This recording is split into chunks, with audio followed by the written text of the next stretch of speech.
Among the rural poor, wife lending contracts were common. My husband hired me out to Cole Thatcher, a local trapper, for $300 a year. Cole was considerate. He promised he wouldn't touch me for 7 days. I looked him dead in the face and turned him down. It's a 2-minute thing. Close your eyes, open them, it's done. No point dragging it out. That night, the old wooden bed frame creaked all the way until morning. Later, I understood. Men are not all the same. Half hour ago, God, it was cold. Now I was on my way to Cole's. A lending wife would keep house in day, share man's bed in night, give him children if she could. If a boy was born, the lending husband even got an extra 100 as a birth bonus. Rosa, my oldest friend, had been contracted out by her husband last week. She ended up serving 4 men in that household, including his father and his brother. When I heard about that, I cried for 3 nights straight. I never thought I'd end up in the same boat. April? You're here?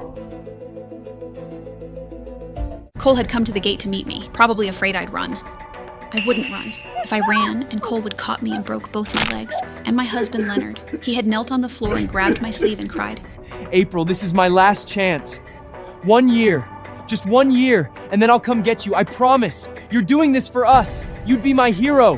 When I pass, you'll be the wife of a licensed attorney.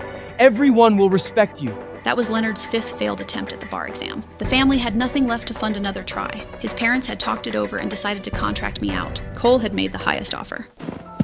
Watch the threshold. It's cut a little high. A hand closed gently around my wrist. Cole steadied me over the step, then let go. Just a trace of warmth left behind. I pulled my thoughts back and looked at him properly for the first time. Cole was something of an outsider in our settlement. His family had been trappers for generations. He lived alone at the foot of the mountain and kept to himself. I didn't know much about him. That he'd trained as a fighter. That he could kill a wolf barehanded. That he had a temper. That Danny Briggs had snuck onto his property once to steal. And Cole had strung him up in a tree and left him there all night. After that, every troublemaker in the settlement crossed the street when they saw Cole coming. Danny Briggs was one of the biggest men around, and Cole had taken him apart without breaking a sweat. So what would he do to me?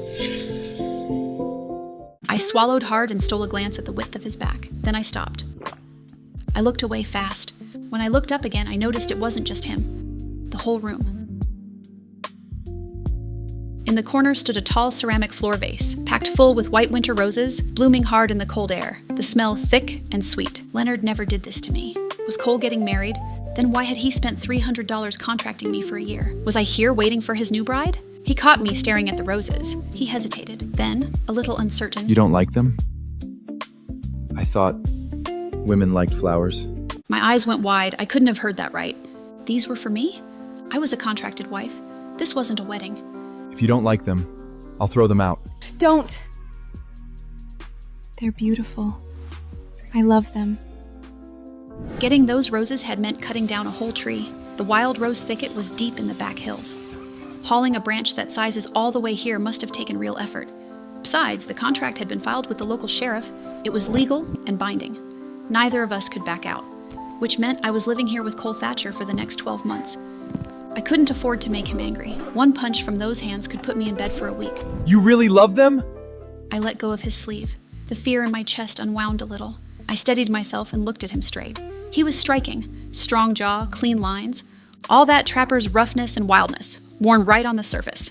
I had a wild, ridiculous thought. Maybe, possibly, Cole Thatcher actually liked me.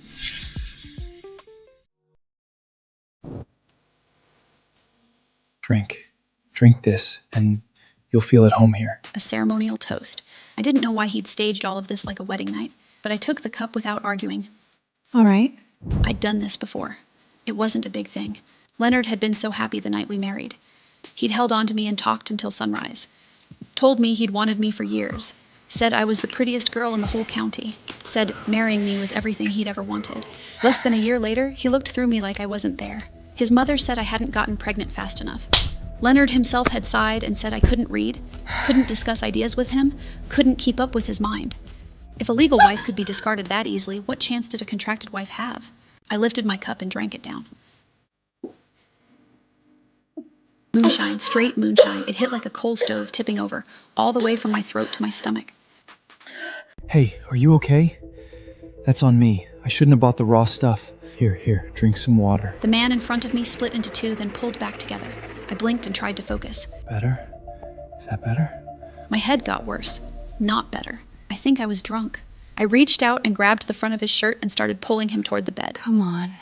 Let's get this over with. Cole didn't move. He caught my hand with both of his, face burning. He tripped over his own words. We don't have to do that tonight. You just got here. Everything's new and strange. We can take some time.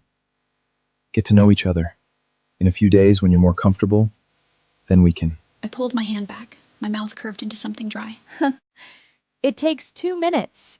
You think we need 10 days to work up to 2 minutes? Before my wedding, my sister-in-law had sat me down and explained what happened between men and women. I'd been nervous enough on my own wedding night. But when it was done, I'd understood. It was nothing like I'd feared. It was fast. Clothes off, bodies together.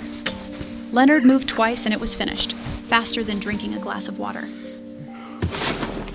Who told you this kind of thing only takes 2 minutes? My head was spinning and my patience was gone. Well, are we going or not? Men took contracted wives to have children, that was the whole point. And if there was a child coming, maybe I'd get fed properly. Maybe I'd get a little rest. Maybe I'd stop getting hit. Rosa had been black and blue for the first 2 months after her contract started. The day she announced her pregnancy, everything changed. No more bruises, weight back on her face. April, are you sure? Tonight?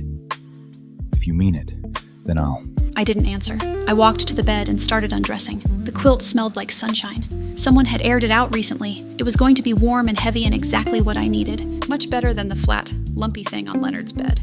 I was exhausted. I wanted this done. I wanted to sleep. April.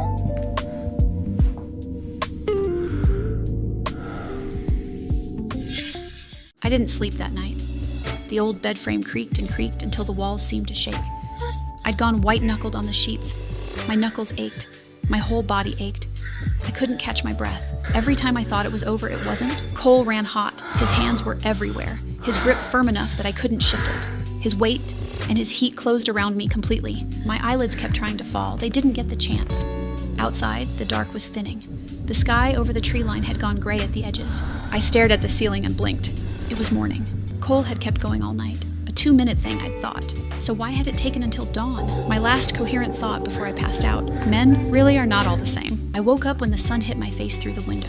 I opened one eye, saw how high the light was, and sat bolt upright. My legs buckled. I sat back down on the bed hard. I thought about the night before, and my face went hot. Cole had seemed like a simple man. He was not a simple man. Where had he learned any of that? Just the memory of it made me want to pull the quilt back over my head.